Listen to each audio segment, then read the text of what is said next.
Hi hello ನಮಸ್ತೆ, ಹಿತಾಸ್ healthy ವರ್ಲ್ಡ್ಗೆ ಸ್ವಾಗತ.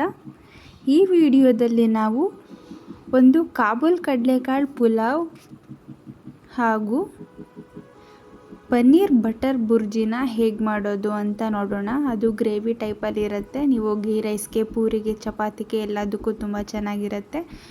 ಮೊದಲನೇದಾಗಿ ನಾವು ಪನ್ನೀರ್ ಬಟರ್ ಬುರ್ಜಿನ ಹೇಗೆ ಮಾಡೋದು ಅಂತ ನೋಡೋಣ. ಫಸ್ಟು ಒಂದು ಕಡಾಯಿಗೆ ಎಣ್ಣೆನ ಹಾಕೋತಾ ಇದ್ದೀವಿ.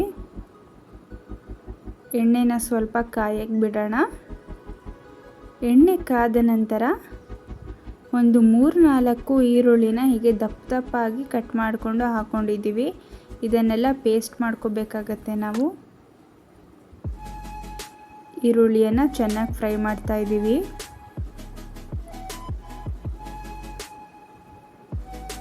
ಅದು ಸ್ವಲ್ಪ ಫ್ರೈ ಆದ ನಂತರ ನೋಡಿ, ಒಂದು 2 ಇಂಚು ಚಕ್ಕೆ, ಒಂದು 3-4 ಲವಂಗ ಹಾಗೂ ಒಂದೇ ಒಂದು ಏಲಕ್ಕಿನ ಹಾಕ್ಕೊಂಡಿದ್ದೀವಿ. ಜಾಸ್ತಿ ಮಸಾಲ ಹಾಕಿದ್ರೆ ಚೆನ್ನಾಗಿರಲ್ಲ ಫ್ಲೇವರು. ಹಾಗೆ ಒಂದು ಅರ್ಧ ಬೌಲ್ ಆಗುವಷ್ಟು ಗೋಡಂಬಿ ಹಾಕೋತಾ ಇದ್ದೀವಿ. ಗ್ರೇವಿ ತುಂಬ ರಿಚ್ ಆಗಿರುತ್ತೆ ಗೋಡಂಬಿ ಮತ್ತು ಬಾದಾಮಿ ಹಾಕ್ಕೊಂಡ್ರೆ. ಗೋಡಂಬಿ ಬದಲು ನೀವು ಬಾದಾಮಿನೂ ಸಹ ಹಾಕೋಬೋದು, ನೆನೆಸಿದ ಸಿಪ್ಪೆ ತೆಗೆದು. ಇವಾಗ ಒಂದು 5 ಮೆಣಸಿನ್ಕಾಯಿ ಹಾಕೋತಾ ಇದ್ದೀವಿ. ನಿಮ್ಮ ಖಾರಕ್ಕೆ ಅನುಗುಣವಾಗಿ ನೀವು ಹಾಕೋಬೇಕಾಗತ್ತೆ. ನಂತರ ಒಂದು 4-5 ಟೊಮ್ಯಾಟೊನ ಹಾಕೋತಾ ಇದ್ದೀವಿ. ಇದಕ್ಕೆ ಕಾಯಿ ಎಲ್ಲ ಏನೂ ನಾವು ಯೂಸ್ ಮಾಡ್ತಾ ಇಲ್ಲ. ಸ್ವಲ್ಪ ಉಪ್ಪು ಹಾಕೋತಾ ಇದ್ದೀವಿ. ಟೊಮ್ಯಾಟೊ ಎಲ್ಲ ಸಾಫ್ಟ್ ಆಗೋವರೆಗೂ ಈಗ ನಾವು ಫ್ರೈ ಮಾಡ್ಕೋಬೇಕು ಅದನ್ನು.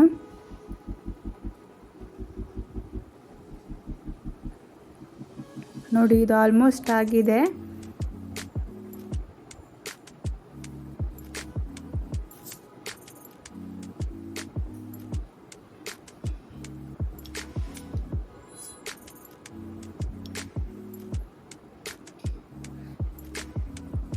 ನೋಡಿ, ಇಷ್ಟು ಸಾಫ್ಟ್ ಆದರೆ ಸಾಕು. ಅದೆಲ್ಲ ಆದಮೇಲೆ ಸ್ವಲ್ಪ ಆರೋಕ್ಕೆ ಬಿಡಬೇಕು. ಇದನ್ನು ತಣ್ಣಗಾಗೋಕ್ಕೆ ಬಿಡಬೇಕು. ತಣ್ಣಗಾದ್ಮೇಲೆ ಇದನ್ನು ಮಿಕ್ಸಿಲಿ ನುಣ್ಣಗೆ ಗ್ರೈಂಡ್ ಮಾಡ್ಕೊಂಡು ಇಟ್ಕೊಳ್ಳಿ. ನಂತರ ಅದೇ ಪಾತ್ರೆಗೆ ಇನ್ನೊಂದು ಸ್ವಲ್ಪ ಎಣ್ಣೆ ಹಾಕ್ಕೊಂಡು ಬಟರ್ ಹಾಕೋತಾ ಇದ್ದೀವಿ. ಆಯಿಲ್ ಮತ್ತು ಬಟರ್ ಎರಡನ್ನೂ ಆ್ಯಡ್ ಮಾಡ್ಕೋಬೇಕು. ನಂತರ ಹೀಗೆ ದಪ್ಪಗೆ ಹೆಚ್ಚಿದ ಹಾಗೂ ಈರುಳ್ಳಿನೂ ಇದೇ ರೀತಿ ಹಚ್ಕೊಂಡ್ರೆ ತಿನ್ನಬೇಕಾದ್ರೆ, ಬಾಯಿಗೆ ಸಿಗಬೇಕಾದ್ರೆ ಚೆನ್ನಾಗಿರುತ್ತೆ ಅದು. ನೋಡಿ, ನಂತರ ಒಂದು ಪುಲಾವ್ ಎಲೆ ಹಾಗೂ ಸ್ವಲ್ಪ ಜೀರಿಗೆನ ಹಾಕೋತಾ ಇದ್ದೀವಿ. ಇನ್ನೇನು ಮಸಾಲೆ ಪದಾರ್ಥಗಳನ್ನ ನಾವು ಆ್ಯಡ್ ಮಾಡ್ತಿಲ್ಲ, ಬರೀ ಇವೆರಡೇ. ಈಗ 1 ಸ್ಪೂನಷ್ಟು ಧನಿಯಾ ಪುಡಿ, ಅರ್ಧ ಸ್ಪೂನಷ್ಟು ಅಚ್ಚಕಾರದ ಪುಡಿ, ಅರ್ಧ ಸ್ಪೂನಷ್ಟು ಗರಂ ಮಸಾಲ ಹಾಗೂ ಸ್ವಲ್ಪ ಪೆಪ್ಪರ್ ಪುಡಿನ ಹಾಕ್ಕೊಂಡು ಚೆನ್ನಾಗಿ ಫ್ರೈ ಮಾಡ್ಕೊಳ್ಳಿ. ಆದಮೇಲೆ ಒಂದು 2 ಸ್ಪೂನು ಶುಂಠಿ ಬೆಳ್ಳುಳ್ಳಿ ಪೇಸ್ಟ್ ಹಾಕ್ಕೊಂಡಿದ್ದೀವಿ.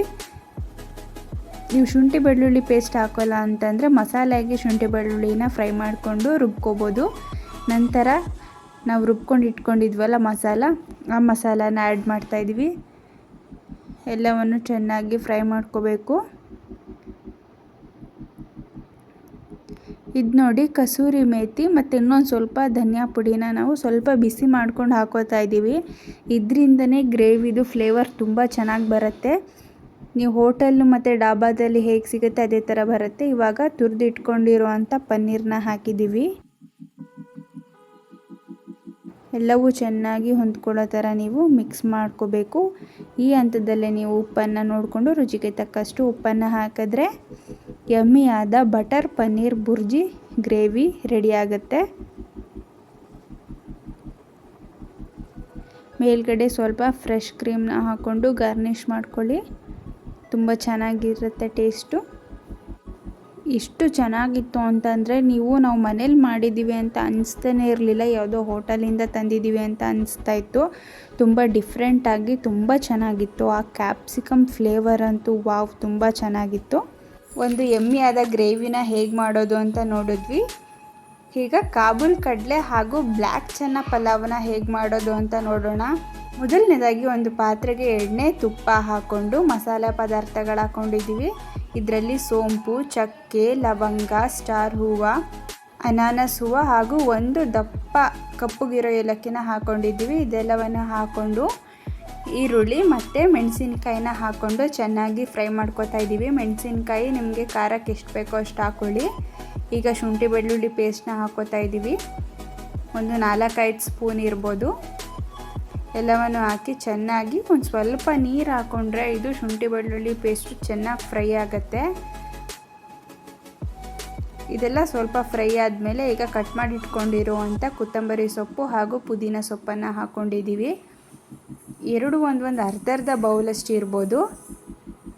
ಅವೆರಡು ಹಾಕಿ ಚೆನ್ನಾಗಿ ಫ್ರೈ ಮಾಡ್ಕೋಬೇಕು. ಇವೆಲ್ಲವೂ ಫ್ರೈ ಆದಮೇಲೆ ಇವಾಗ ಹೆಚ್ಕೊಂಡಿರೋವಂಥ ಟೊಮ್ಯಾಟೊನ ಹಾಕ್ಕೊಂಡಿದ್ದೀವಿ.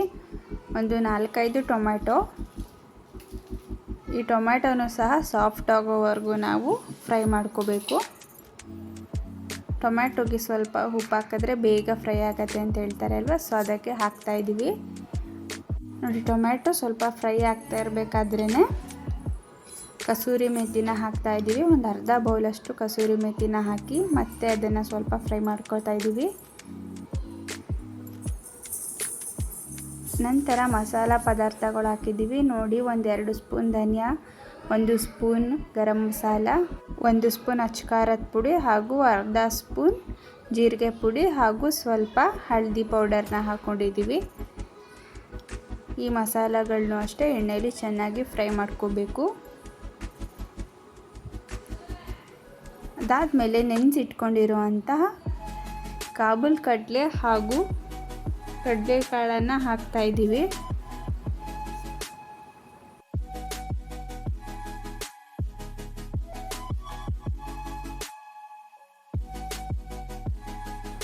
ಈ ಕಾಳುಗಳನ್ನು ಸಹ ಮಸಾಲ ಒಟ್ಟಿಗೆ ಚೆನ್ನಾಗಿ ಫ್ರೈ ಮಾಡ್ಕೋಬೇಕು. ಆ ಮಸಾಲ ಫ್ಲೇವರ್ ಎಲ್ಲ ಸ್ವಲ್ಪ ಹಿಡಿಬೇಕು ಕಾಳುಗಳಿಗೆ.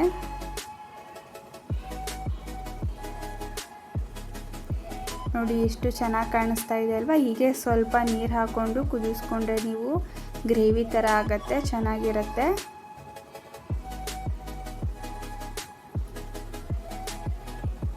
ನೋಡಿ, ಇದು ಫ್ರೈ ಆಗ್ತಾ ಇದೆ. ಅದಾದಮೇಲೆ ಇದಕ್ಕೆ ಮೊಸರನ್ನ ಆ್ಯಡ್ ಮಾಡ್ಕೊತಾ ಇದ್ದೀವಿ. ಮೊಸರನ್ನ ಆ್ಯಡ್ ಮಾಡಿಕೊಂಡು ಸ್ವಲ್ಪ ಫ್ರೈ ಮಾಡಿದ್ರೆ ಮಸಾಲೆಗಳೆಲ್ಲ ಹಾಕಿ ಮುಗಿಯುತ್ತೆ. ನಂತರ ಬೇಕಾಗಿರೋ ಅಷ್ಟು ನೀರನ್ನು ಹಾಕಬೇಕು. ನೀವೆಷ್ಟು ಅಕ್ಕಿ ಹಾಕೋತಿದ್ದೀರೋ ಅದನ್ನು ನೋಡಿಕೊಂಡು ನೀರನ್ನು ಹಾಕ್ಕೊಳ್ಳಿ. ನಾವಿಲ್ಲಿ ಬಿಸಿನೀರನ್ನು ಆ್ಯಡ್ ಮಾಡ್ತಾಯಿದ್ದೀವಿ ಬೇಗ ಆಗತ್ತೆ ಅಂತ. ಇವಾಗ ತೊಳೆದಿಟ್ಕೊಂಡಿರುವಂಥ ಬಾಸ್ಮತಿ ಅಕ್ಕಿಯನ್ನು ಹಾಕ್ಕೊಂಡು ಉಪ್ಪನ್ನು ಈ ಹದದಲ್ಲೇ ನೋಡಿಕೊಂಡು ಸರಿ ಮಾಡ್ಕೊಳ್ಳಿ. ಹಾಕ್ಕೊಂಡು ದಮ್ಮಿಗಿಟ್ರೆ ಬಿಸಿ ಬಿಸಿಯಾದ ರುಚಿಯಾದ ಕಾಬೂಲ್ ಕಡಲೆ ಪಲಾವು ರೆಡಿ ಆಗುತ್ತೆ. ಅಕ್ಕಿ ಎಲ್ಲ ಎಷ್ಟು ಉದುರಾಗಿ ಬಂದಿದೆ ಅಲ್ವಾ, ತುಂಬ ಪರ್ಫೆಕ್ಟಾಗಿ ಬಂದಿತ್ತು. ರಾಯ್ತಾ ಜೊತೆ ಅಂತೂ ತುಂಬ ಚೆನ್ನಾಗಿತ್ತು. ಚಿಕನ್ ಗ್ರೇವಿ ಇದ್ರಂತೂ ಇನ್ನೂ ಚೆನ್ನಾಗಿರುತ್ತೆ. ಟೇಸ್ಟು ನಾವು ಹೇಳೋದಲ್ಲ, ನೀವು ಒಂದ್ಸಲಿ ಮಾಡಿಕೊಂಡು ತಿಂದರೆ ಗೊತ್ತಾಗುತ್ತೆ ಎಷ್ಟು ಚೆನ್ನಾಗಿ ಬರುತ್ತೆ ಅಂತ. ಮಧ್ಯ ಕಾಬೂಲ್ ಕಡಲೆ ತಿನ್ನೋದಂತ ತುಂಬ ಚೆನ್ನಾಗಿರುತ್ತೆ. ಇದು ಆರೋಗ್ಯಕ್ಕೂ ಅಷ್ಟೇ ತುಂಬ ಒಳ್ಳೆಯದು. ಪನ್ನೀರಲ್ಲಿ ಹೇಗೆ ಪ್ರೋಟೀನ್ ಇರುತ್ತೋ ಈ ಕಾಳಲ್ಲೂ ಸಹ ಅಷ್ಟೇ ಪ್ರೋಟೀನ್ ಇರುತ್ತೆ. ಮಕ್ಕಳಿಗೂ ಇದು ತುಂಬ ಒಳ್ಳೆಯದು. ಪನ್ನೀರು ತುಂಬ ಕಾಸ್ಟ್ಲಿ ಆಗಿರೋದ್ರಿಂದ ಅದ್ರ ಬದಲು ನೀವು ಪ್ರೋಟೀನ್ಗೆ ಇದನ್ನು ತಿಂತಾರೆ. ತುಂಬ ಒಳ್ಳೆಯದು, ತುಂಬ ಟೇಸ್ಟಿಯಾಗೂ ಬಂದಿತ್ತು. ಎಲ್ಲರೂ ಒಮ್ಮೆ ಟ್ರೈ ಮಾಡಿ ಹೇಗೆ ಬಂತು ಅಂತ ನಮಗೆ ತಿಳಿಸಿ. ವಿಡಿಯೋಗೆ ಲೈಕ್ ಮಾಡಿ, ಶೇರ್ ಮಾಡಿ, ಕಮೆಂಟ್ ಮಾಡಿ ಹಾಗೂ ಚಾನಲ್ನ ಸಬ್ಸ್ಕ್ರೈಬ್ ಮಾಡಿ.